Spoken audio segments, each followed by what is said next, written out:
The message came at midnight, Earth time. Commander Park was sitting alone in her quarters aboard the diplomatic ship Horizon's Edge when her screen lit up with the seal of the Galactic Confederation. She put down her cup of tea and read the message slowly. Then she read it again. The High Council of the Galactic Confederation required humanity's representative to appear on Prime within 10 standard days. The matter concerned unauthorized military expansion, violation of territorial boundaries, and failure to comply with the terms of minor species membership. Leaned back in her chair and let out a long breath. She had been waiting for this moment for 3 years. She had known it would come eventually. The Confederation did not like surprises, and humanity had been full of surprises lately. She stood up and walked to the window. Outside, the stars stretched endlessly in every direction. Somewhere out there, billions of humans were living their lives on Earth, on Mars, on the colony worlds that humanity had built in just 30 years. They were miners and farmers and scientists and soldiers. They were mothers and fathers and children who had grown up knowing that they were not alone in the universe. And somewhere out there, the Confederation was watching them, counting their ships, measuring their growth, worrying. Good thought, let them worry. A knock came at her door. She called for the person to enter, and Lieutenant stepped inside. He was a tall young man with serious eyes and a quick mind. Had chosen him as her aide because he was not afraid to speak his thoughts, even when those thoughts were uncomfortable. "You received the summons," said. "It was not a question." "I did." "What do you want to do?" Turned to face him. "What do you think they want?" Considered the question. "They want to remind us of our place. They have been the dominant species in the Confederation for 10,000 years. They built the system. They control the trade routes, the technology sharing, the military limitations. Every species that joins the Confederation accepts their rules. And we haven't been following the rules." "No, we have been doing the opposite." Paused. "In the past 10 years, humanity has expanded into 6 new star systems. We have built 17 new military stations. We have developed weapons that exceed the limits placed on minor species.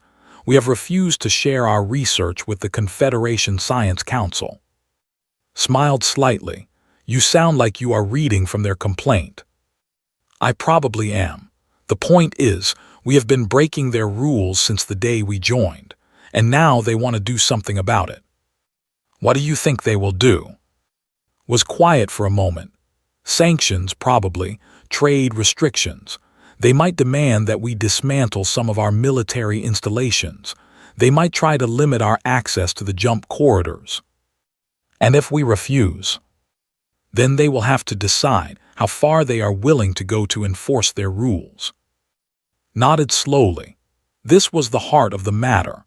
The Confederation had never faced a species like humanity before. They had never dealt with a people who did not accept the natural order of things. They had never encountered a civilization that had spent its entire existence fighting to survive. She thought about Earth's history, the ice ages that had nearly wiped out their ancestors, the plagues that had killed millions, the wars that had every generation. Humanity had not evolved in a kind universe. They had evolved in a universe that wanted them dead, and they had survived anyway. The Confederation species had not had that experience. Most of them had developed on peaceful worlds with stable climates and abundant resources. They had reached the stars slowly, carefully, over millions of years. They had joined together not out of desperation but out of convenience. The Confederation was not a family. It was a business arrangement. And now humanity was threatening to disrupt that arrangement. "Send a response," said finally. "Tell them we will attend the council meeting. Tell them that the United Earth Coalition takes their concerns seriously and looks forward to a productive discussion." Raised an eyebrow. "That sounds very diplomatic." "It is supposed to. I want them to think we are nervous. I want them to believe we understand how much trouble we are in." She paused. "I want them to underestimate us." And what are we actually going to do? Walked to her desk and opened a drawer. Inside was a small data crystal, no larger than her thumb. She had been carrying it for 3 years, waiting for the right moment. We are going to show them who we really are. The next 10 days passed quickly. The horizon's edge made 3 jumps through Confederation space, passing through systems that humanity had only learned about 30 years ago. Spent most of that time preparing. She reviewed intelligence reports on every member of the High Council. She studied the histories of species that had tried to challenge the Confederation before. She memorized the names and faces of every representative who would be present at the meeting. Worked beside her, helping to organize information and prepare arguments.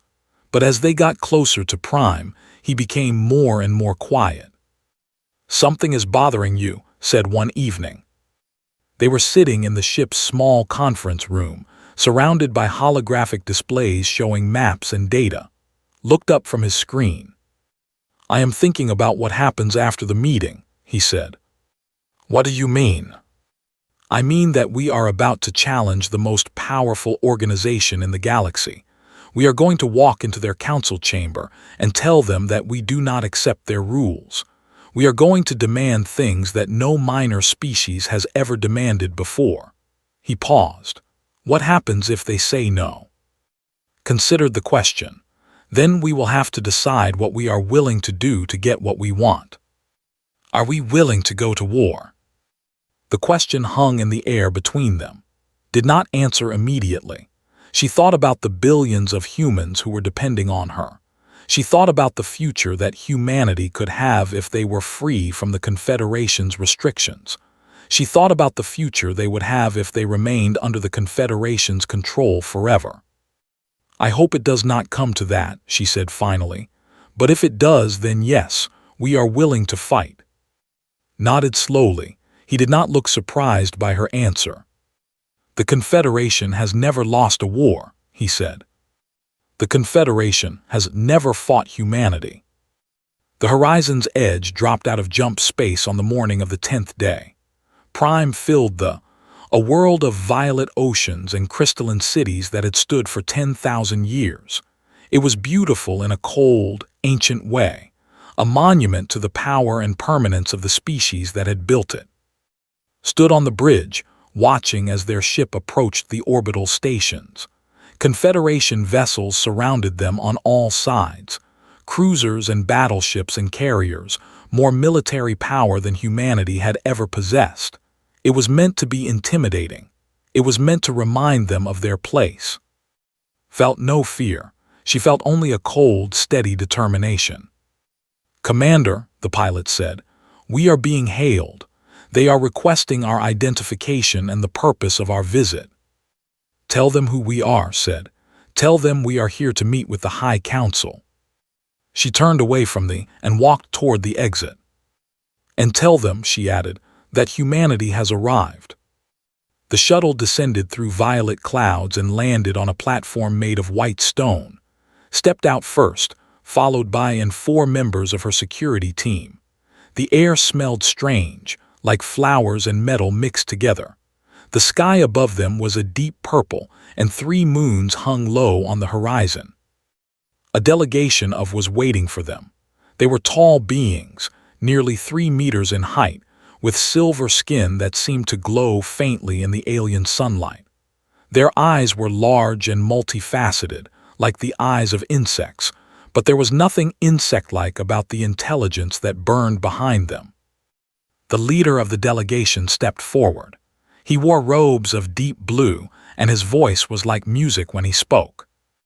"Commander Park, I am Counselor. I have been assigned to escort you to the council chamber." Nodded politely. "Thank you, Counselor. We are honored to be here." It was a lie, of course. She felt no honor. She felt only the weight of what she was about to do. They walked through the streets of the capital city. The buildings around them were impossibly old, made of crystal and metal that had stood for thousands of years. Citizens stopped to watch them pass. Some looked curious. Others looked hostile. A few looked afraid.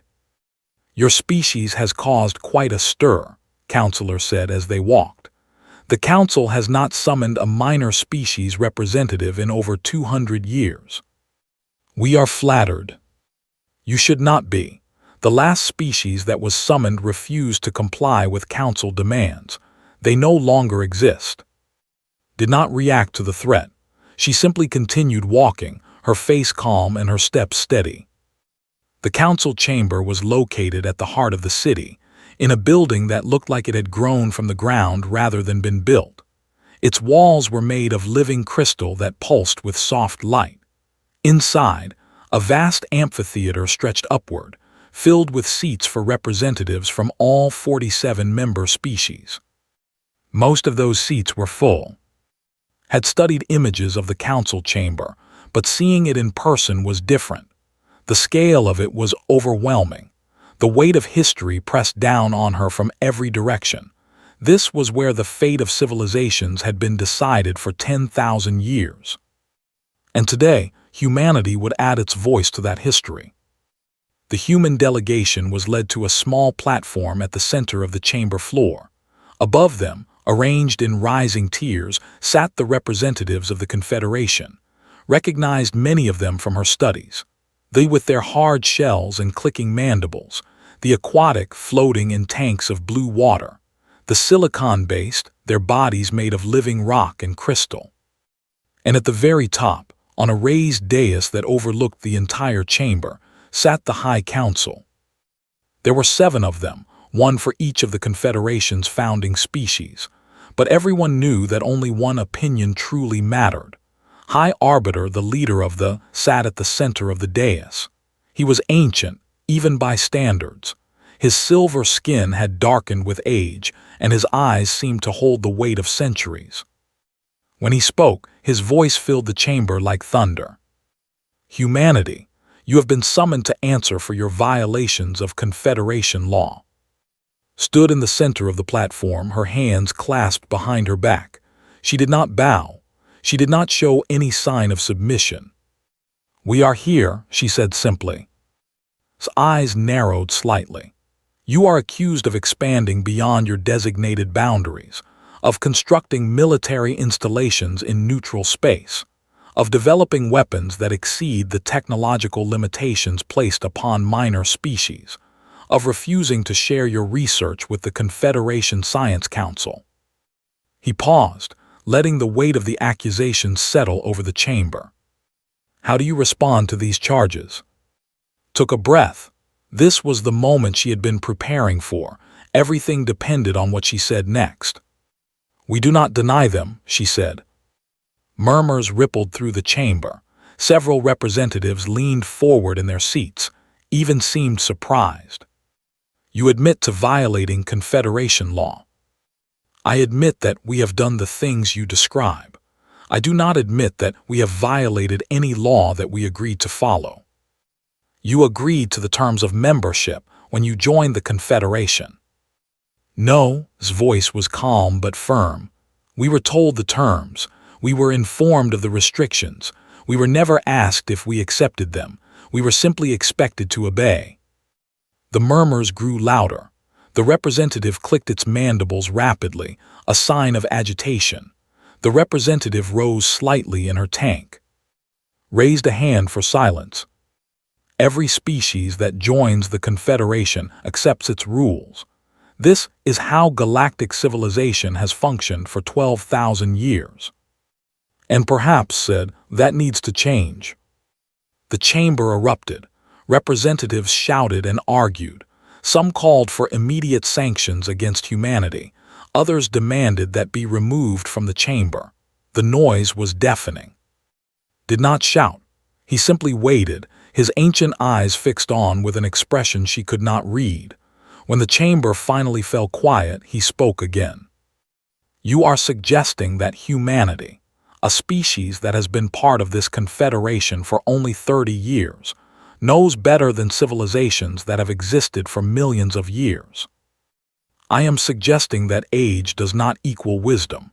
I am suggesting that the way things have always been done is not necessarily the way things should be done. Paused. And I am suggesting that humanity will not accept a system that was designed to keep us weak. The system was designed to maintain peace. The system was designed to maintain your power. Looked around the chamber, making eye contact with as many representatives as she could. They built this confederation. They wrote the rules. They control the trade routes and the technology sharing and the military limitations. Every other species exists within the boundaries they have drawn. She turned back to, "We have studied your history, High Arbiter. We know how this system works. New species join and are told they are equals, but they are not equals. They are given limited rights, limited access, limited growth. They are kept dependent on Confederation resources, unable to develop independently. And by the time they realize what has happened, they are too weak to do anything about it." The chamber was silent now. Every eye was on. "Humanity will not follow that path," she said.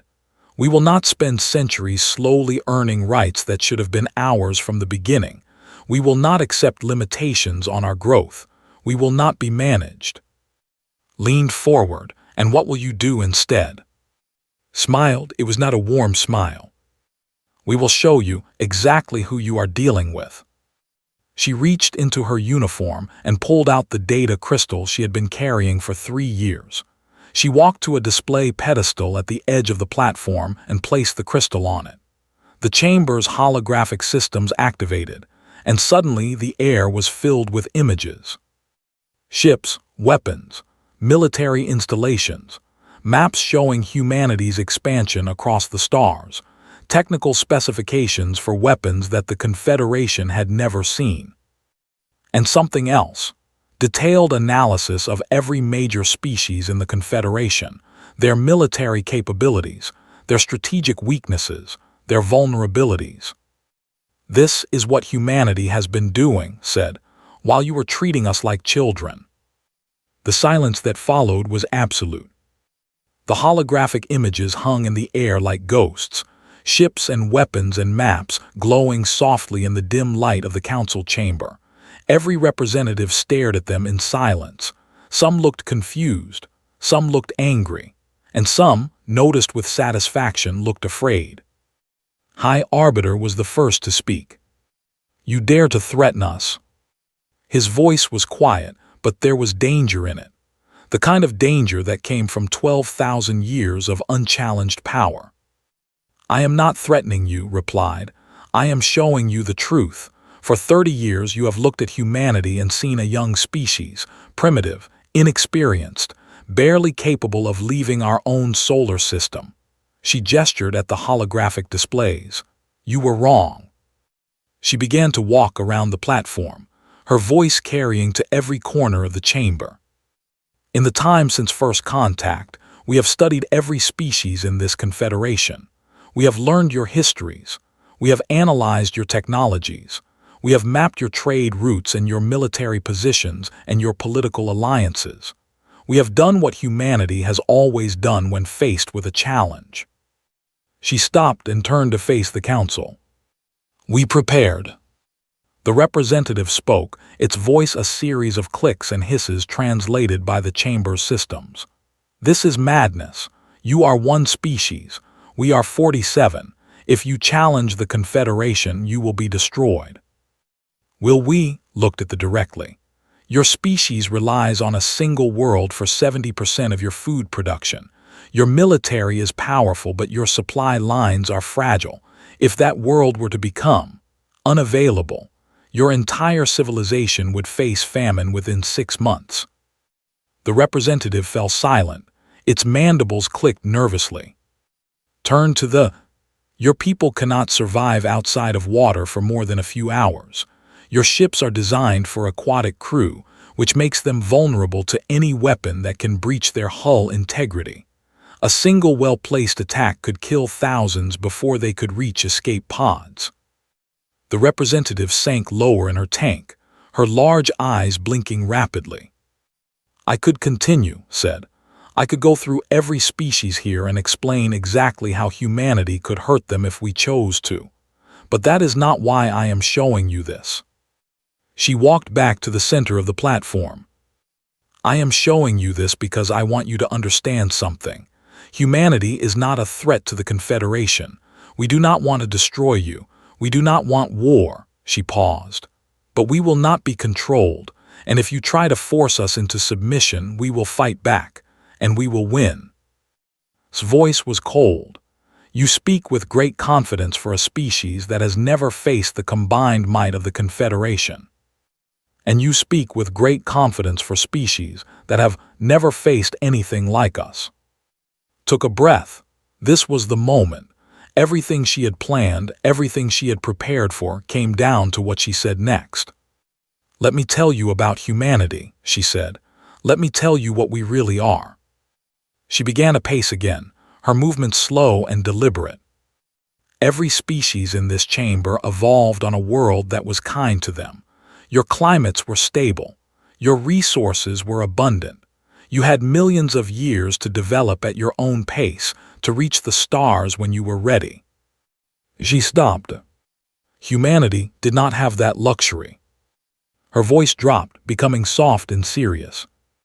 "Our world tried to kill us, again and again and again.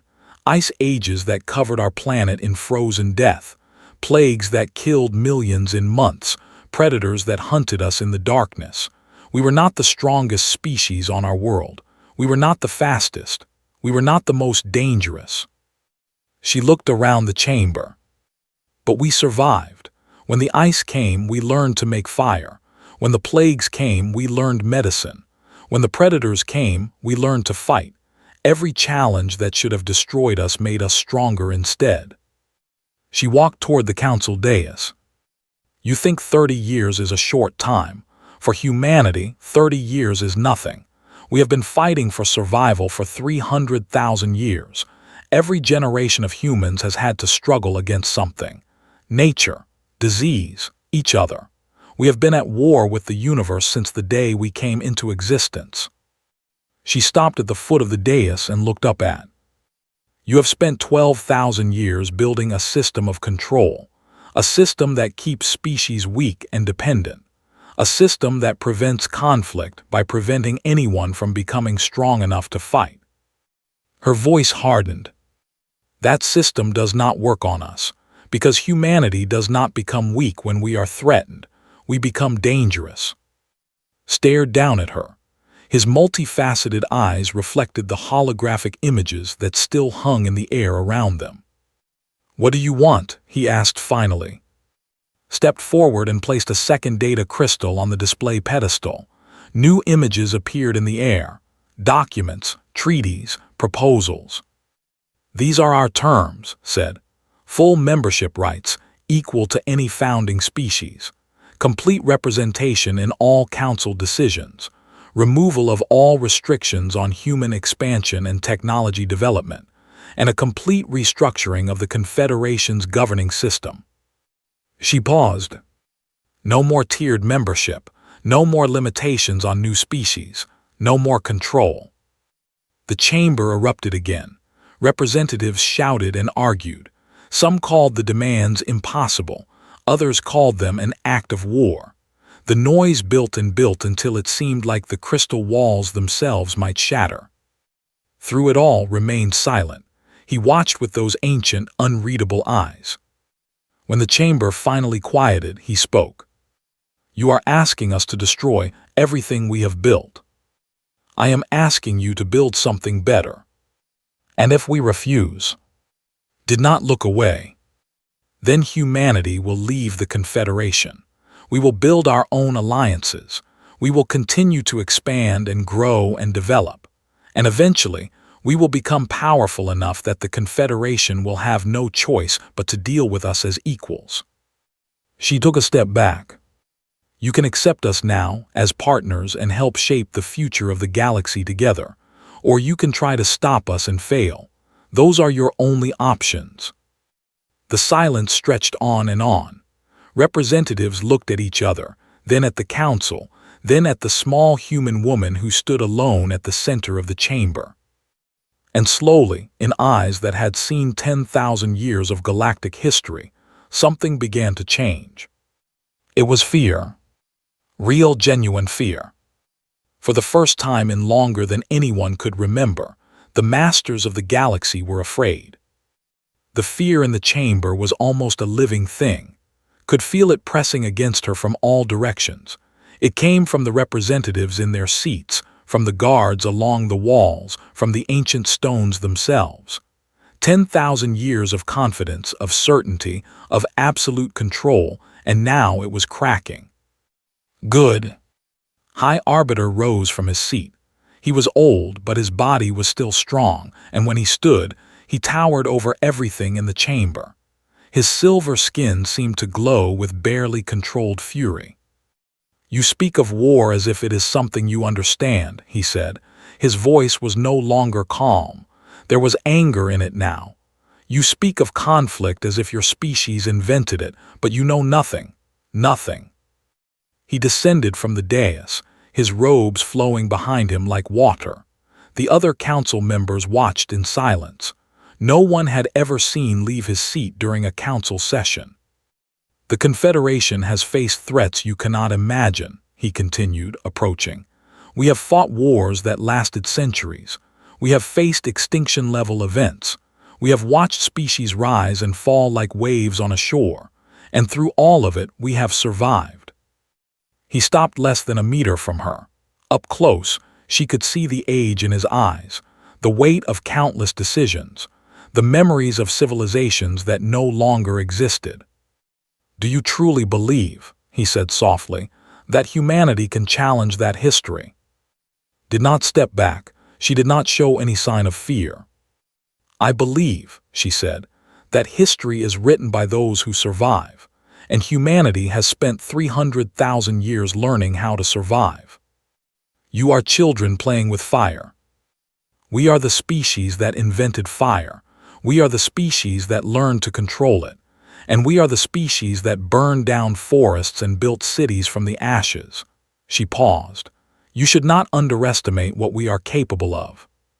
Stared at her for a long moment. Something shifted in his expression. It was not anger anymore. It was something else. Something that looked almost like respect.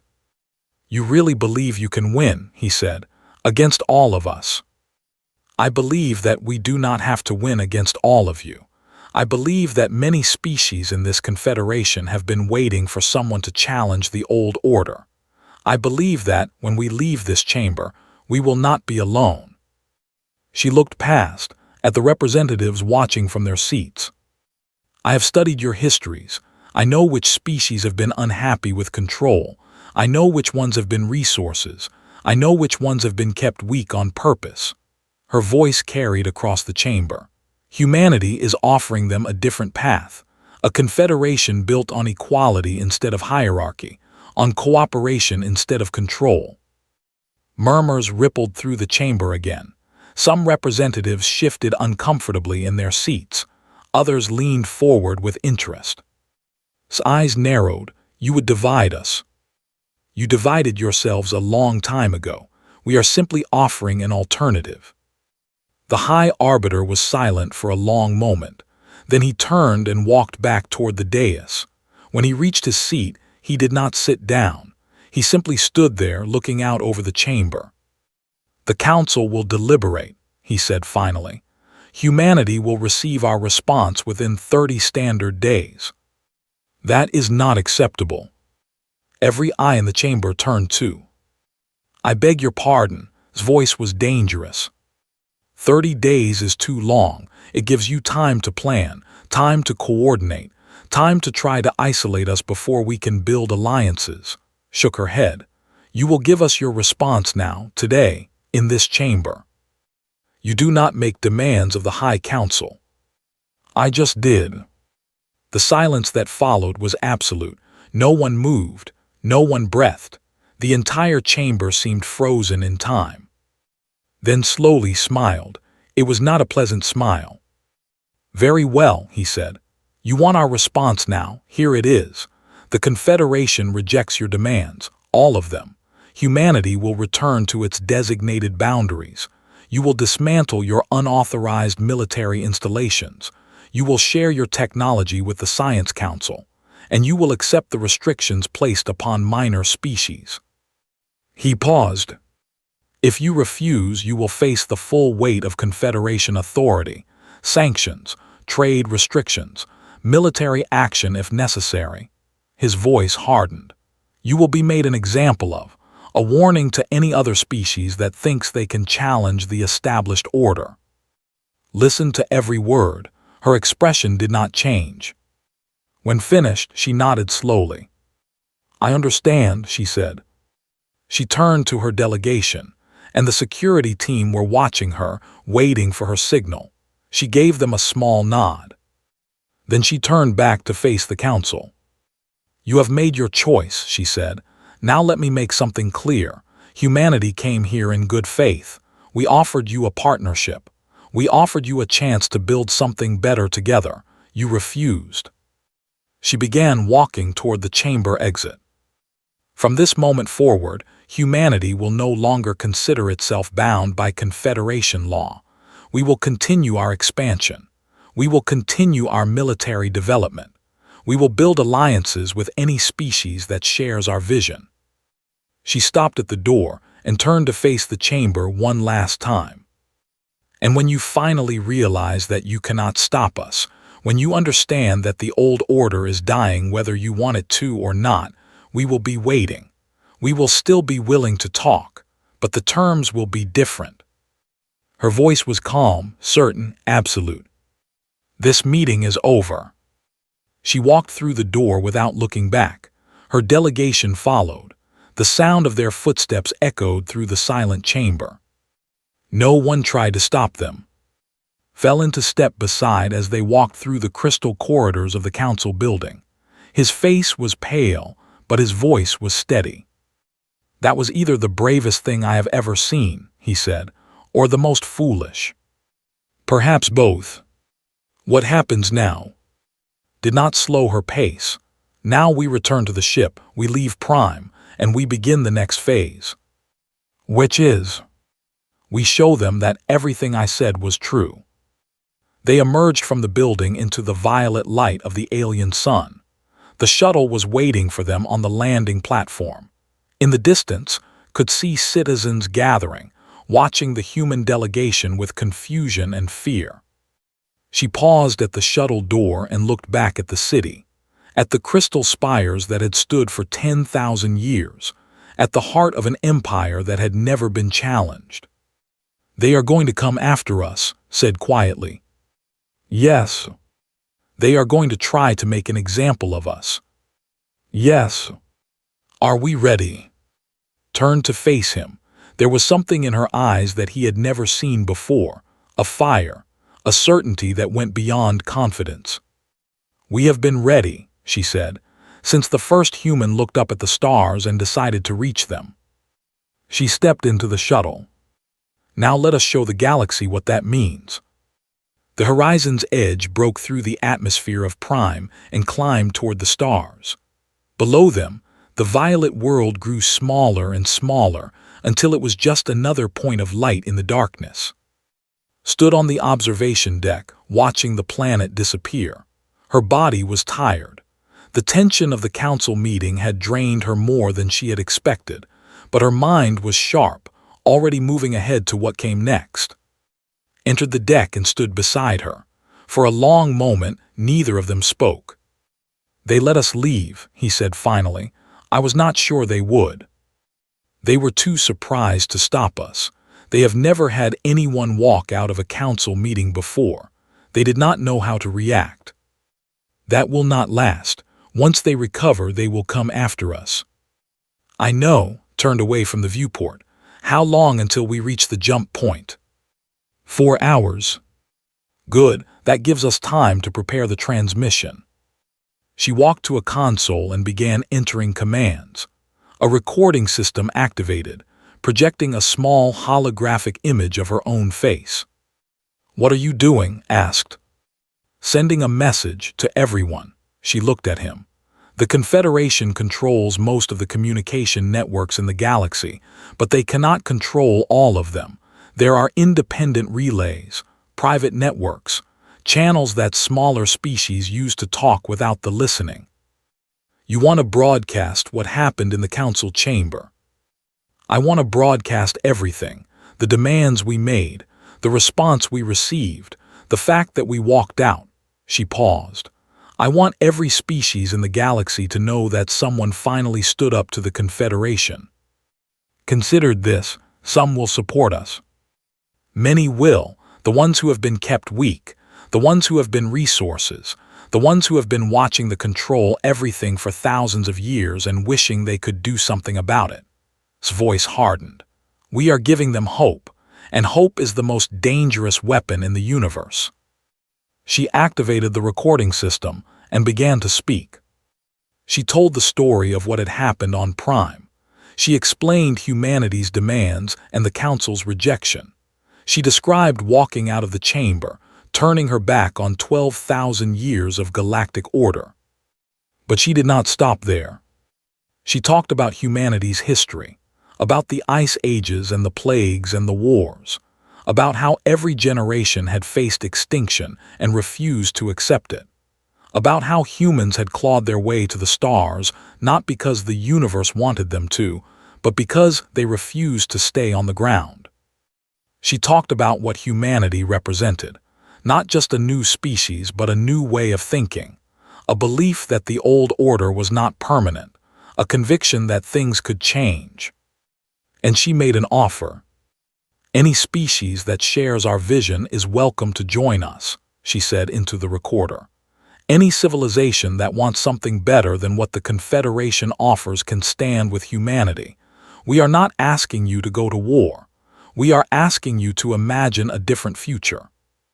She paused. "The Confederation will tell you that we are dangerous, that we are a threat to galactic peace, that we must be stopped."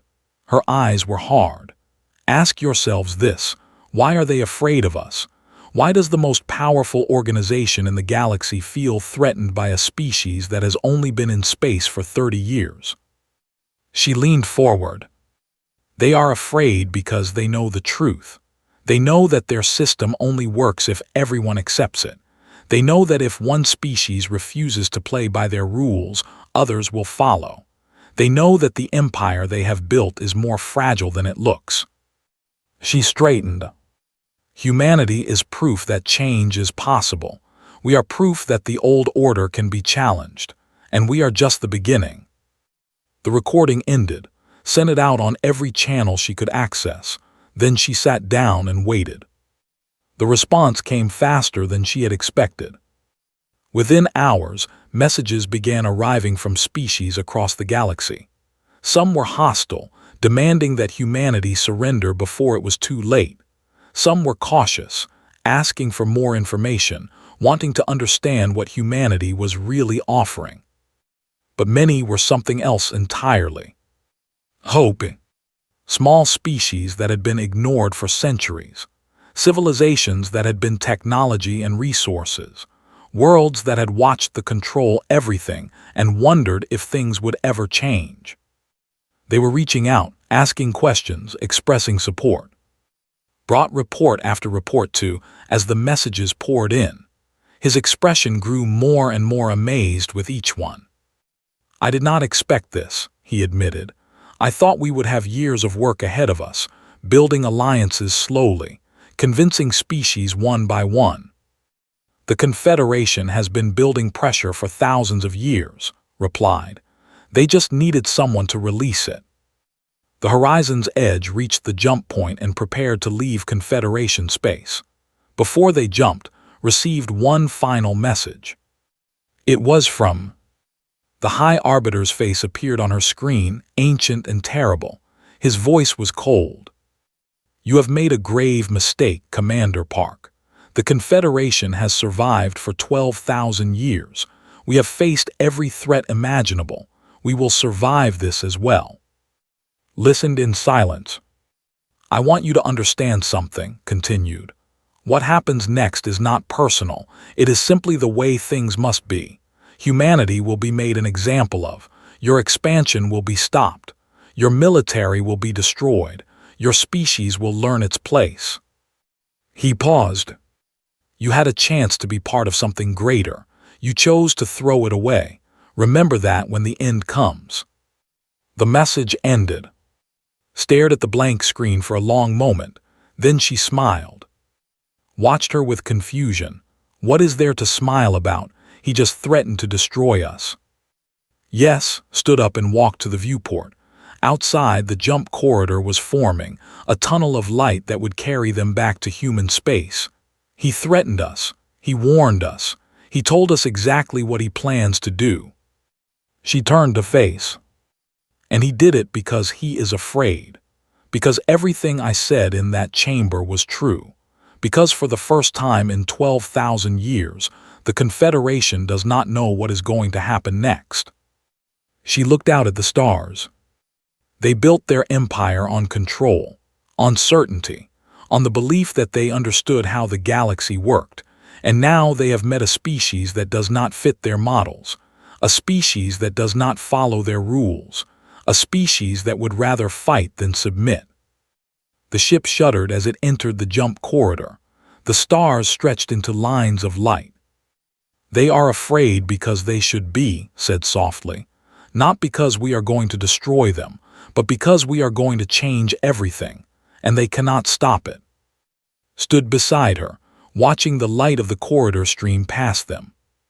What do we do now? He asked. Now we go home, we tell our people what happened, we prepare for what is coming. His voice was calm, certain, and we show the galaxy that humanity keeps its promises. The horizon's edge emerged from the jump corridor in human space. Around them, the lights of Earth's orbital stations glittered like diamonds against the darkness. Home. Looked at those lights and thought about everything that had brought humanity to this moment. 300,000 years of survival, 30 years of reaching for the stars, one meeting that changed everything. The galaxy was afraid of humanity. And humanity was just getting started.